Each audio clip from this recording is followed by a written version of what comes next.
The next in our lineup of interactive effects is the contour tool. Found here in the interactive tool flyout, it's the second one in. And the interactive contour tool really builds two basic type of contours. An inside contour and an outside contour. Let's start with the outside contour since we have a small object here on our screen. I'll just click on the object to select it and then click and drag out a contour. And you can see it getting larger and larger as we go. Again, we have to manage the number of steps that our contour takes. But first, let's look at color.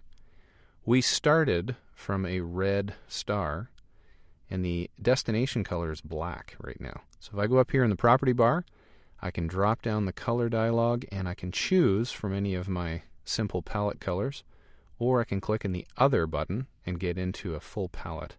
This allows my hue slider. And I can choose, I'm going to choose something in a yellow, more of a gold, here we go. And now it's going from a red out to an explosive gold. What's getting in our way now is the outline color. The outline color is present in every step, so really we have up here in the property bar, you can see we have 13 steps, and so we're going to have 13 or more outlines. 14 outlines really, because we have our starting object and then 13 steps outward in our outside contour. So what we're going to do here is go and right-click on No Outline, and it'll remove all those, and we just get a very fancy starburst. And I have a slider, again, the interactive portion of this tool. If I slide it away from the center, I get more steps, and now you can see my blend really smoothing out as we go up to 40 steps. And if I move it back towards the center, we get a decrease of steps, and now you get a much more drastic look to your contour. It's almost pop art, if you will. It's an effect that I'd often go for, and it can be useful. Now let me clear this effect. Right at the end of each of the property bars for the interactive tools, you have a Clear Effect button. That gets rid of that.